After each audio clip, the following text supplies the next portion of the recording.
Hello and welcome to the Royal Shakespeare Company session on inspiring learners through the Shakespeare Curriculum.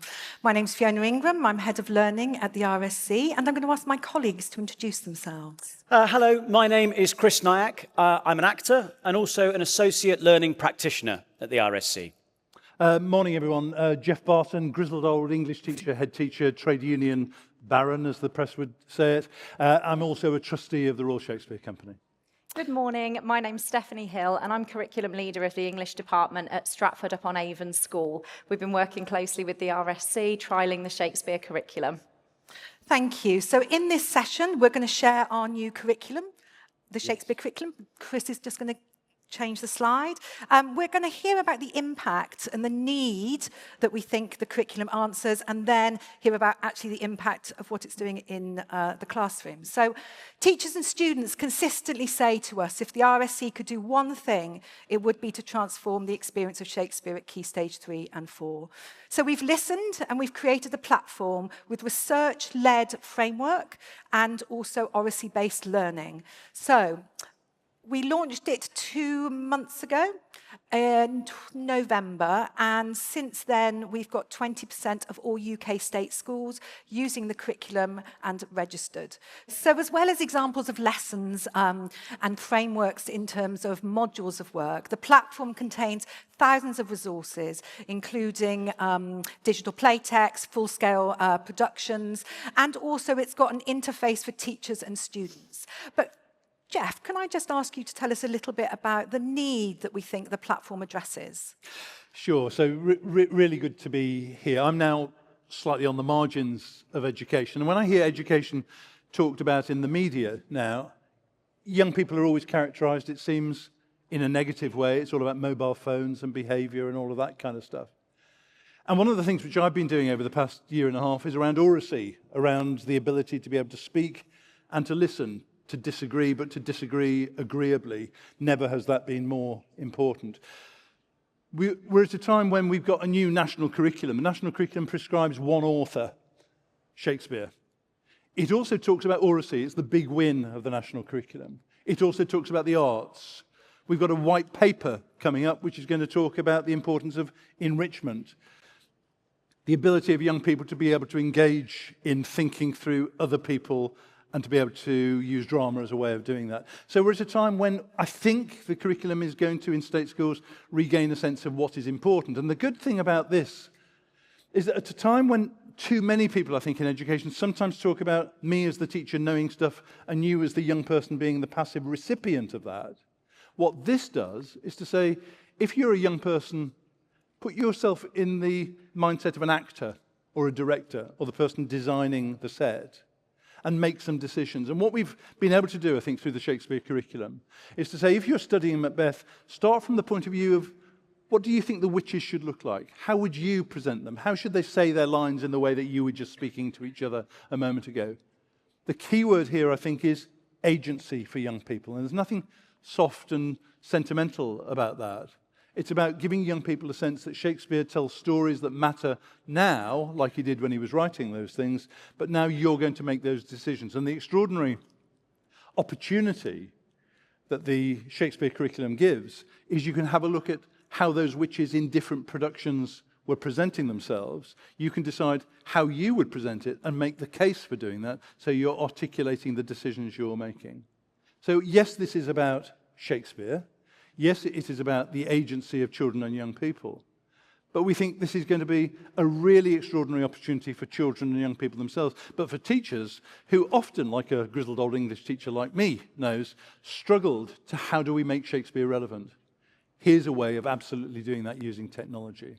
And my last point would be a cheesy quotation. Anyone who knows me knows I like cheesy quotations, from Neil Postman, who was a great sociologist of the 1980s, who wrote a book called Amusing Ourselves to Death, which was about what television was doing to us way before the advent of the internet. And he said, children are the living messages we send to a time we shall not see. Children are the living messages we send to a time we shall not see. There are children being educated in your schools today, in your primary schools, your secondary schools, your special schools, who will be walking this fragile planet when people like me are not around anymore. And one of the things we want to equip them with is what are the great stories of our past? How do they resonate with the present? And instead of just someone like me telling you about that, how can we give you the opportunity to explore that in a way which is active and gives you absolute agency? That's why I'm so proud as an RSC trustee to be associated with the Shakespeare Curriculum.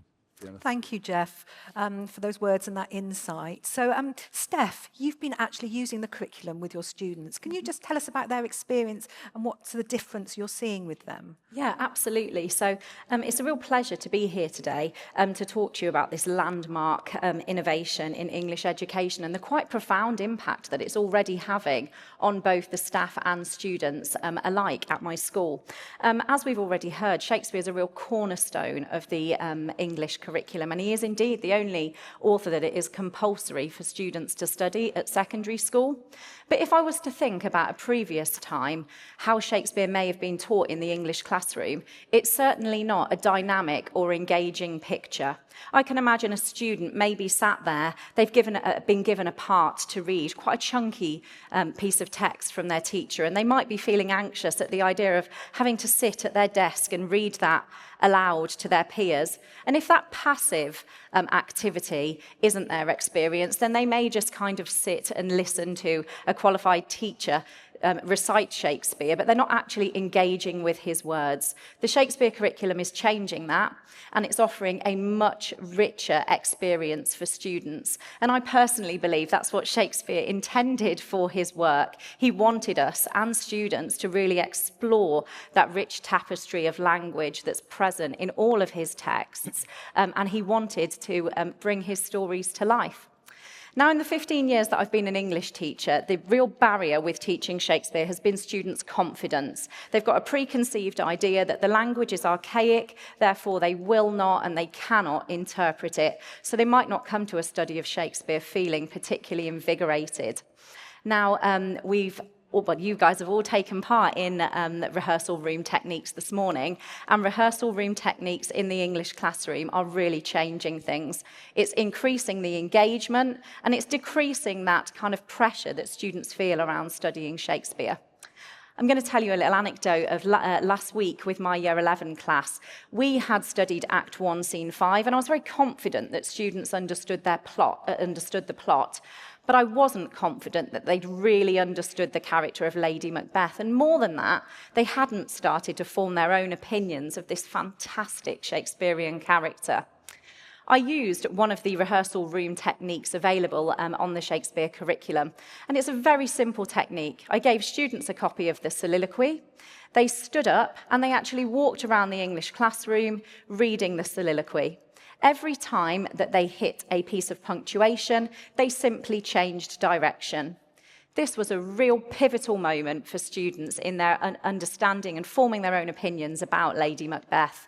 The classroom was noisy, and they're having to change direction very frequently. And for that moment in time, they really immerse themselves in the chaos that's going on in Lady Macbeth's brain as she finds out about the witch's prophecies from Macbeth. They actually became that character, and they really started to understand her in a way that they simply would not have had I just read the soliloquy aloud to them.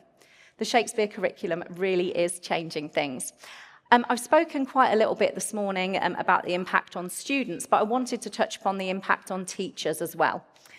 So the Shakespeare curriculum is a comprehensive yet flexible toolkit. So you can find entirely really well-planned lessons and suites of lessons on the Shakespeare curriculum, but also there is the flexibility to dip in and out of those resources as you please. So you can keep autonomy as well of your own classroom.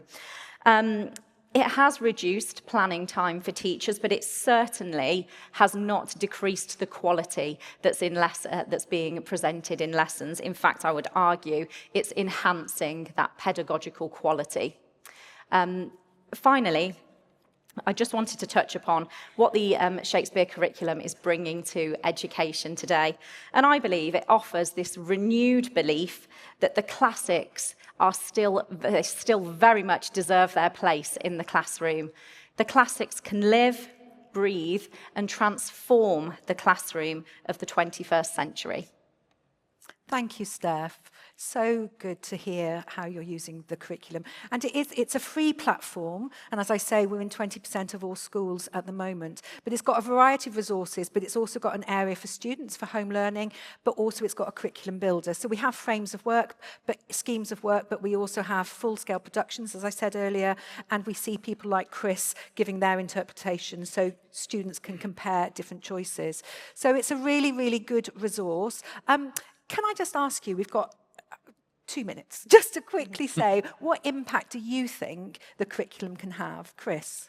I was talking to a teacher who had been using it, and they said to me, I'm starting to believe that Shakespeare and teenagers are not incompatible. And I thought, that's such a nice... When I was a teenager, I hated Shakespeare. I hated sitting behind a desk and reading it.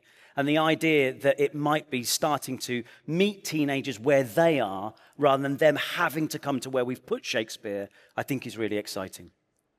This time last year, I was in the Lake District visiting some schools there. And I was visiting a primary school where young people had been working on Shakespeare. And I said to this little boy who was kind of 8 or 9 years old, I said, you know, Shakespeare's difficult, isn't it? The language is difficult. And he said, that's why I like it. And I think sometimes what we do is we kind of think we have to oversimplify stuff. The reality of learning is difficult.